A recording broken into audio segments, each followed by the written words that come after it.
Queridos equipos, esperamos que hayáis pasado un buen verano. Volvemos a mandaros los audios de los temas para que podáis escucharlos, aunque siempre es recomendable la lectura. Ya sabéis que el tema central de este año es el Camino de Emaús. Hay una bonita introducción que os recomendamos y unas entrañables palabras del padre Joseph Abdul, que antes de fallecer pues pudo encabezar la introducción de este tema. Sí, en esa bonita carta introductoria, el padre Joseph nos invita a explorar juntos el relato bíblico de Emaús. Y decía él que el pasaje de Emaús es una rica perspectiva del encuentro con Cristo. Y decía también algo muy bonito, que nosotros, como discípulos de Emaús, con las dudas, confusiones, desilusiones y demás, podemos ser testigos de ese encuentro extraordinario que puede cambiar nuestras vidas. Y que podemos también ser reflejo para otros muchos. Pues nada, vamos ya con el primer tema de este año, que se llama Corazones Rotos. Un fuerte abrazo a todos. Adiós.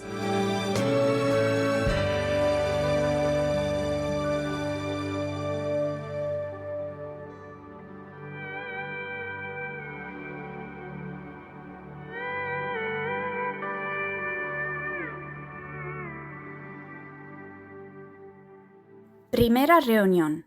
Corazones rotos. En este primer capítulo exploraremos el significado de la decepción en nuestro camino de fe como cristianos. Exploraremos el paso a la esperanza y nos concienciaremos de la importancia de caminar juntos como matrimonios para apoyarnos mutuamente.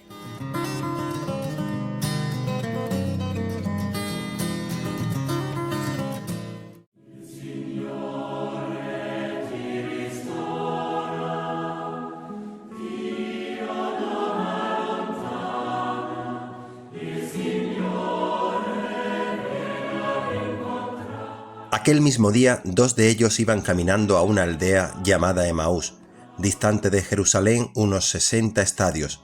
Iban conversando entre ellos de todo lo que había sucedido. Estamos en presencia de dos discípulos que recorren juntos el mismo camino.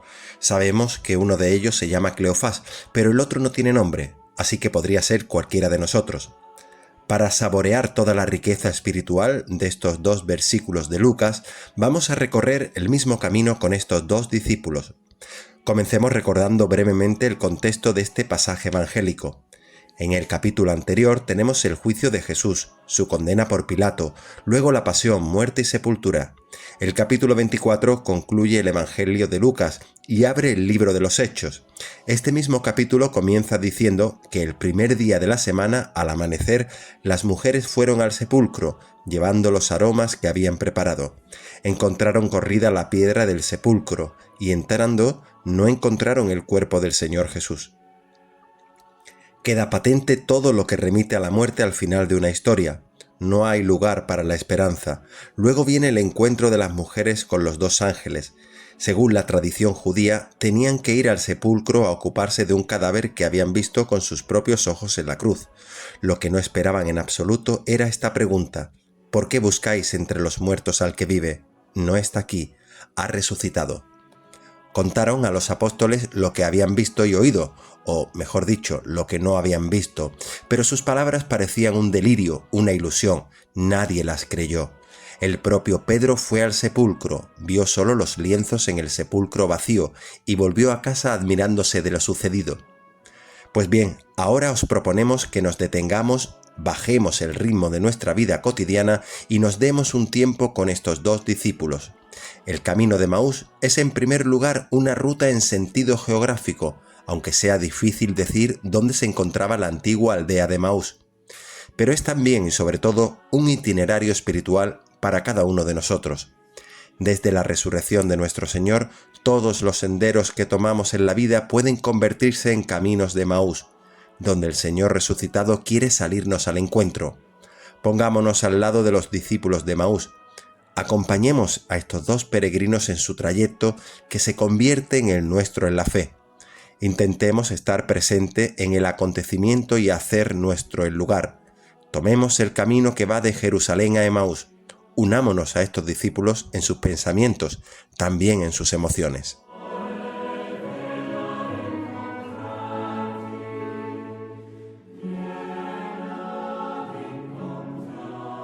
¿A qué nos remite ese primer día de la semana que menciona el pasaje? En efecto, se trata del 8º día, el día de la resurrección. Entramos de lleno en un tiempo nuevo que rompe con todo lo anterior. Un nuevo comienzo, una nueva historia que se pone en marcha, una vida que se renueva. ¿Quiénes son esos 2 discípulos? No eran advenedizos, llevaban tiempo siguiendo al Señor. Durante meses habían visto sus milagros, escuchado sus palabras, y habían acabado por creer en Él. Estaban junto a los 11 cuando las mujeres vinieron a contarles lo que habían experimentado. Las escucharon. Pero para ellos todo ha terminado. Vuelven a sus vidas anteriores. Tristes, desanimados y resignados, se habían marchado de la comunidad de discípulos.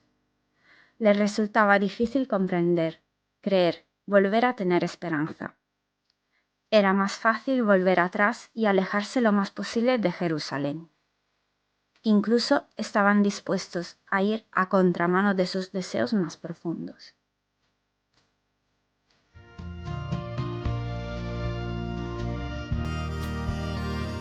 ¿Qué representa Jerusalén para ellos? Es la ciudad de la presencia de Dios, el lugar del templo que contiene el Santo de los Santos. Pero Jerusalén es también el centro del poder y del éxito. ¿Qué Dios esperaban en esta ciudad? ¿Cuáles eran sus expectativas, sus sueños? Un Dios victorioso que muestra su señorío mediante el ejercicio de su poder. Un Dios liberador que viene a liberar a su pueblo del dominio romano y a devolverle la libertad. No esperaban una muerte tan humillante. ¡Qué decepción! ¡Qué derrota! ¡Qué vergüenza! Como estos 2 discípulos, a veces nos distanciamos de Cristo. Aunque digamos que somos creyentes, nos apartamos de la fe y de la esperanza. Para nosotros Jesús sigue en la tumba.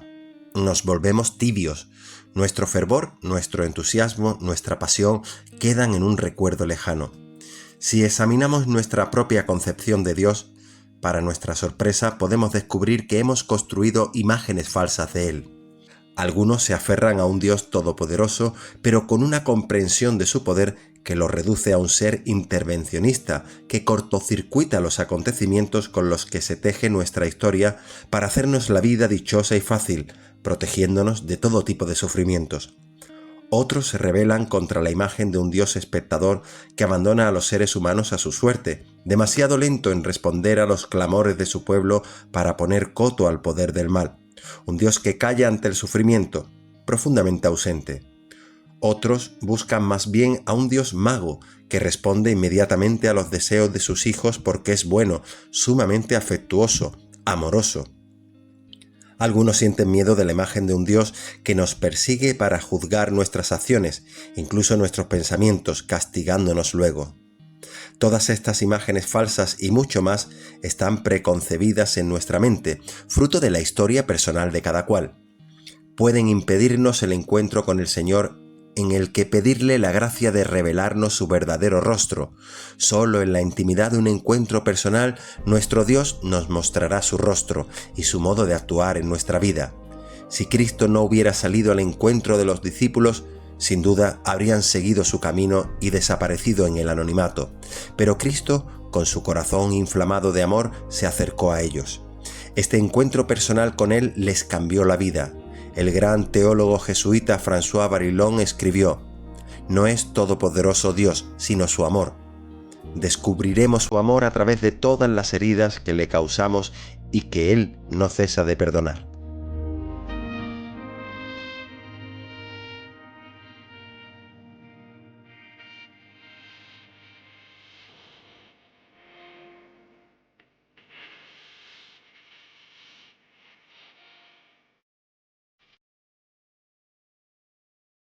En cierto momento de nuestras vidas comenzamos la vida matrimonial con una idea preconcebida de cómo podría ser nuestra vida en común. Teníamos expectativas, aspiraciones, sueños. Y de repente, en algún momento, nos topamos con acontecimientos inesperados, a menudo no deseados, experiencias de fracaso, dificultades en nuestra relación, dificultades con nuestros hijos, pérdidas, duelos, decepciones en la relación. El cónyuge ya no está a la altura de mis expectativas. Algún acontecimiento o realidad dista mucho de lo que yo quería. Son cosas que pueden sorprendernos en cualquier momento de nuestra vida en común. Momentos de caída libre, dolorosos. Uno de los dos, a veces ambos, nos sentimos débiles, frágiles, desanimados, desesperados. El horizonte ya no brilla. Queremos dejarlo todo, ceder, rendirnos y hundirnos en la muerte de un amor que un día nos unió. Es un momento de crisis y derrota. A veces incluso empleamos armas arrojadizas. Es tu culpa. Esta no es la vida que yo quería. Hay muchos retos que pueden socavar nuestra identidad como pareja. La imagen que me he construido del cónyuge y de nuestra vida en común, que tiene que satisfacer mis propias necesidades. La imagen del compañero héroe, el compañero perfecto, la imagen de una vida perfecta. Algunas experiencias también pueden sacudirnos espiritualmente, cuestionando nuestra visión de Dios y nuestra misión. Ya no estamos seguros de nuestra vocación, de la llamada que nos dirigió el Señor cuando nos consagramos en el sacramento del matrimonio. En nuestra Jerusalén, en determinadas situaciones de nuestra vida nos sentimos tentados de crucificar a Dios, de eliminarlo de nuestras vidas, de nuestras ciudades, de nuestras decisiones importantes. Solo pensamos en Él cuando se producen grandes catástrofes o para adornar nuestras celebraciones familiares.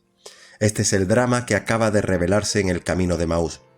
De esto hablan también los discípulos de Emaús cuando huyen de Jerusalén, allí donde 8 días antes habían creído que verían cumplidas todas sus esperanzas. Si Lucas relata con tanto detalle este encuentro y esta conversación en el camino, puede que sea para hacernos partícipes de la desesperación de los discípulos, esa ceguera, la nuestra tan a menudo, que nos deja el sabor amargo del fracaso y de la melancolía, quedándonos entonces la impresión de que la fe, sin desaparecer, no sirve de gran cosa. Eso sí, fijémonos en un pequeño detalle. A pesar de su derrota, de su decepción y de lo que se alargaba la marcha, los 2 discípulos permanecieron juntos, siguieron caminando derrotados, cansados, desesperados, pero juntos. En nuestra vida conyugal y familiar, ¿nos ponemos de acuerdo para caminar juntos en cualquier circunstancia? Si uno de nosotros está más sometido a la prueba, ¿encontrará apoyo en el cónyuge que camina a su ritmo, con paciencia, acompañándolo y esperándolo?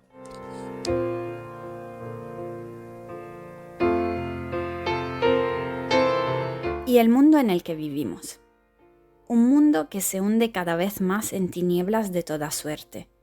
Cambio climático y catástrofes naturales, violencia y guerra, indiferencia e injusticia, abuso de poder y explotación, sufrimiento y muerte, armas y destrucción.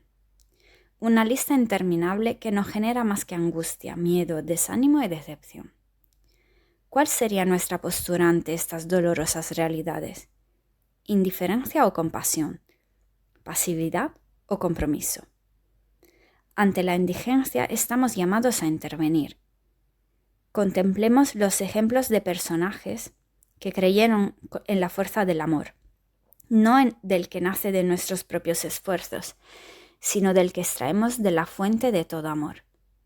San Vicente de Paúl, la Madre Teresa, la hermana Emmanuel, el Padre Pedro en las chabolas de Madagascar, Raúl Folero y tantos otros desconocidos que trabajan discretamente donde quiera que encuentren a otros seres humanos.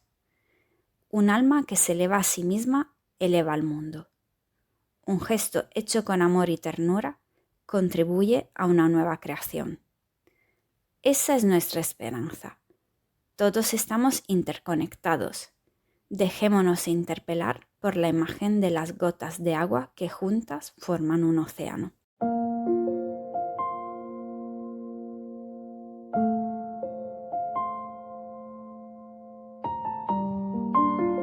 Dice el Papa Francisco en una de sus homilías que el viaje de los discípulos de Emaús es una imagen de nuestro camino personal y del camino de la Iglesia. En el curso de la vida y de la vida de fe, Mientras llevamos adelante nuestros sueños, esperanzas e ilusiones, enfrentamos también nuestras fragilidades, nuestras debilidades, experimentamos derrotas y desilusiones, y tantas veces quedamos bloqueados por un sentimiento de fracaso que nos paraliza. Pero el Evangelio nos anuncia que precisamente en ese momento no estamos solos. El Señor sale a nuestro encuentro, se pone a nuestro lado, recorre nuestro mismo camino con la discreción de un transeúnte amable que nos quiere abrir los ojos y hacer arder nuestro corazón. Así, cuando las decepciones dejan espacio al encuentro con el Señor, la vida vuelve a nacer a la esperanza y podemos reconciliarnos con nosotros mismos, con los hermanos y con Dios. Sigamos entonces el itinerario de este camino que podemos titular Del fracaso a la esperanza.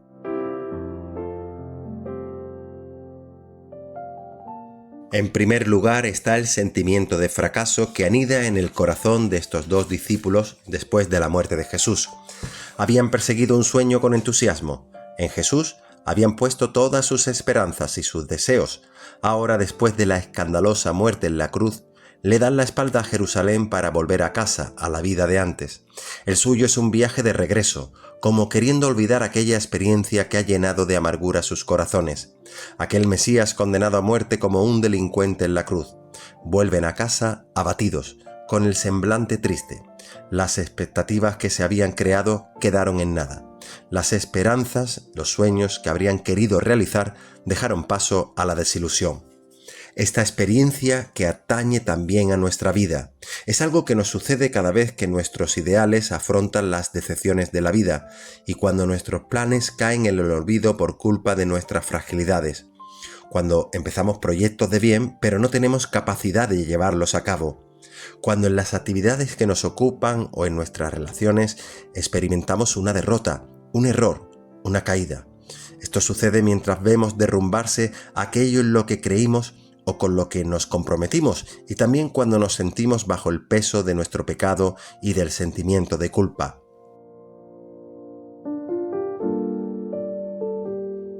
En este punto debemos estar atentos a la tentación de la huida que está presente en los dos discípulos del Evangelio. Huir, deshacer el camino, escapar del lugar donde ocurrieron los hechos, intentar que desaparezcan, buscar un lugar tranquilo como Emaús con tal de olvidarlos. No hay nada peor ante los reveses de la vida que huir para no afrontarlos. Es una tentación del enemigo que amenaza nuestro camino espiritual y el camino de la Iglesia. Nos quiere hacer creer que la derrota es definitiva, quiere paralizarnos con la amargura y la tristeza, convencernos de que no hay nada que hacer y que por tanto no merece la pena encontrar un camino para volver a empezar. Sin embargo, el Evangelio nos revela que precisamente en las situaciones de desengaño y de dolor, justamente cuando experimentamos atónitos la violencia del mal y la vergüenza de la culpa, cuando el río de nuestra vida se seca a causa del pecado y del fracaso, cuando desnudos de todo nos parece que ya no nos queda nada, precisamente allí es cuando el Señor sale a nuestro encuentro y camina con nosotros.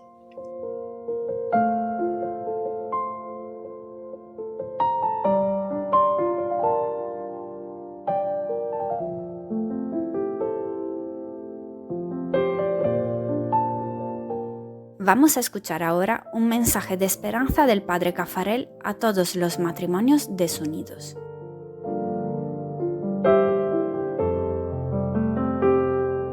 Lo primero que tengo que decir a los hogares desunidos es lo siguiente: no os resignéis nunca a la desunión.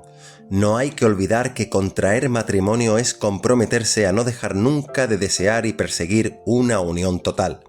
Este compromiso lo asumen dos personas, pero después una no se libera de él porque la otra lo descuide o lo niegue. El gran defecto de tantos cristianos casados es que renuncian a trabajar por la unión y aceptan la división. También faltan a sus compromisos los que trabajan por esta unión sin creer en ella, sin desearla realmente. La armonía conyugal no es un objeto de lujo o de confort, por lo que los cónyuges no tienen derecho a renunciar a ella. Es necesaria para ellos mismos y para muchos otros. Su desacuerdo dañaría a estos otros tanto como a ellos mismos. En lugar de ser el gran medio de perfección para el hombre y la mujer, un hogar en el que se instala la desunión se convierte en caldo de cultivo de todos los pecados capitales. y a menudo conduce a la quiebra moral de uno o de ambos cónyuges. Y así como un clima de amor es condición primordial para el desarrollo físico y moral de los hijos, la desunión de los padres desgarra el núcleo mismo de su ser. La sociedad misma se resiste de este fracaso del hogar, pues ya no es una célula viva que irradia calor y luz, sino un tumor que crece en detrimento del cuerpo social. Por último, es importante saber que un hogar roto, en lugar de ser alabanza a la gloria del amor divino, es una nota desafinada en el concierto de la creación.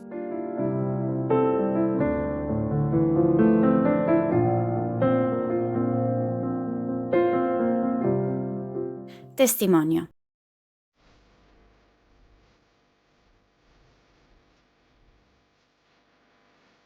Somos Berta Horta y Edgar Laura, miembros de los equipos de Nuestra Señora en Pemba, capital de la provincia de Cabo Delgado, la más septentrional de Mozambique. Os contaremos cómo vivimos los atentados terroristas en Cabo Delgado, en el barrio de Mocimboa da Praia. A las 4 de la madrugada del 23 de marzo de 2020 comenzó el ataque, el segundo, mucho más agresivo y aterrador que otro anterior. Innumerables personas fueron decapitadas. Un número ingente de personas perdió la vida en estos nuevos atentados, muchas de ellas amigos nuestros. Vivimos estos ataques con miedo, desorientados, sin saber qué hacer. Estábamos muertos de miedo, presa del pánico, con la preocupación de que quemaran nuestras casas. Temíamos seriamente por nuestras vidas. En medio de todas estas masacres, y para protegernos, nos vimos obligados a abandonar nuestras casas y escondernos en el monte, entre los arbustos y la maleza que rodeaba nuestras casas. Nuestro barrio, a la entrada de la ciudad, está rodeado de mucha vegetación y matorrales. Se llama Barrio 30 de Julio. Empezamos a notar que mucha gente corría, escapando de todas partes. También de otros barrios, juntos con nosotros, y algunos de nuestros vecinos que también huíamos a toda prisa para salvar la vida. Hombres, mujeres, niños, ancianos, personas de todas las edades. Huían por miedo a ser masacrados y asesinados.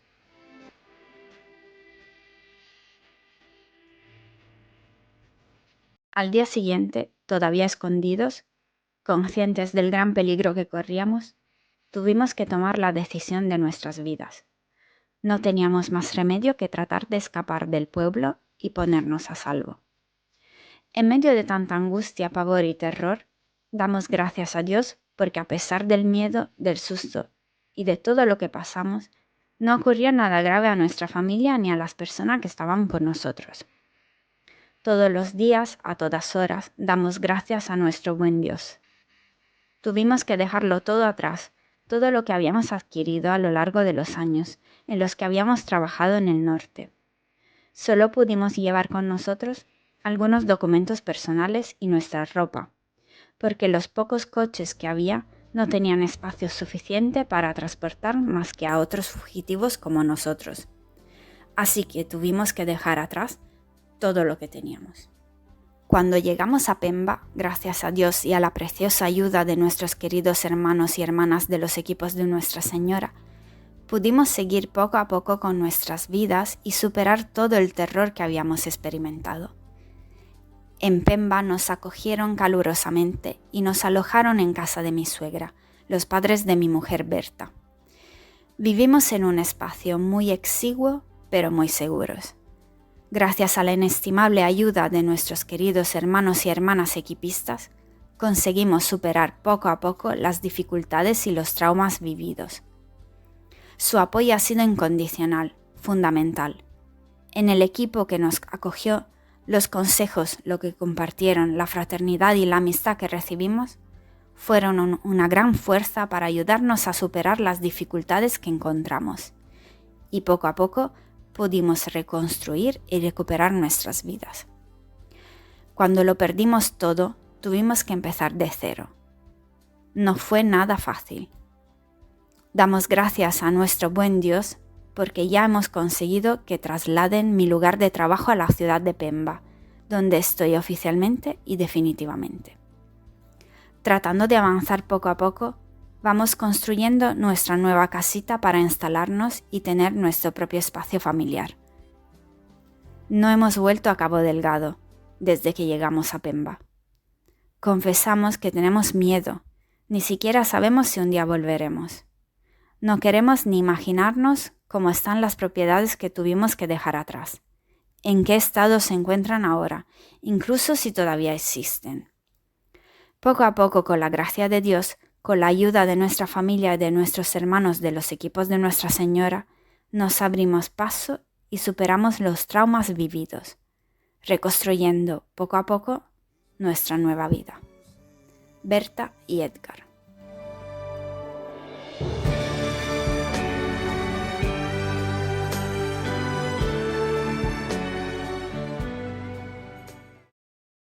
Oremos.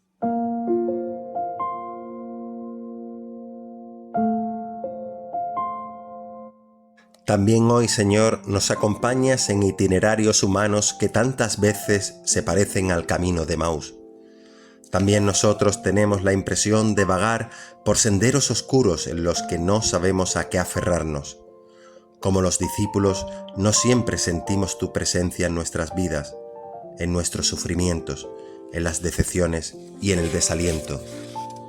Dios Padre nuestro, a menudo nos cuesta discernir los signos de tu presencia en el corazón del mundo y de nuestras vidas. Abre nuestros corazones a tu palabra, que tu presencia nos haga más fuertes ante las dudas y el desánimo. Ayúdanos a descubrir que tu Hijo camina con nosotros por el sendero de la vida. Él, que vive contigo y el Espíritu Santo, ahora y siempre, por los siglos de los siglos. Amén.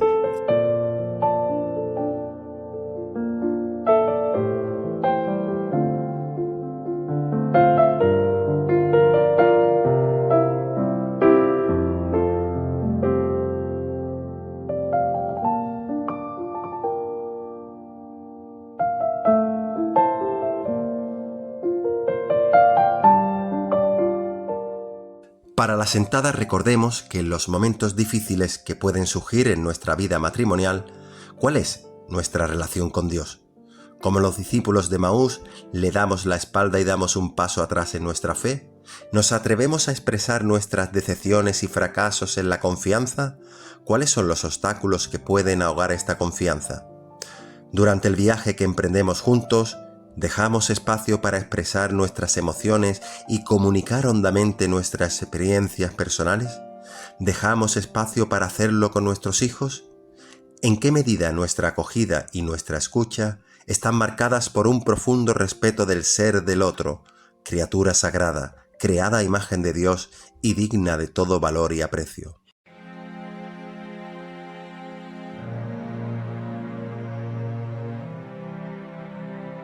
Para la reunión de equipo, tratemos de contestar a estas preguntas. ¿Cuáles serían nuestras falsas imágenes o percepciones de Dios? ¿Cómo resultan un obstáculo para un verdadero encuentro personal con el Cristo vivo que actúa en los caminos de nuestras vidas? Caminar juntos como matrimonio y en familia no siempre es fácil. Hacen falta dos para bailar un tango, teniendo en cuenta que el tango es una danza mística que une a los bailarines con una mezcla de elegancia y sensualidad. ¿Cuáles serían nuestros gestos y actitudes interiores hacia el otro, especialmente en los momentos difíciles de nuestra relación, que reflejen nuestra comunión más profunda y nuestra unión inseparable? Oraciones finales. Por la canonización del Padre Caffarel, Magnificat.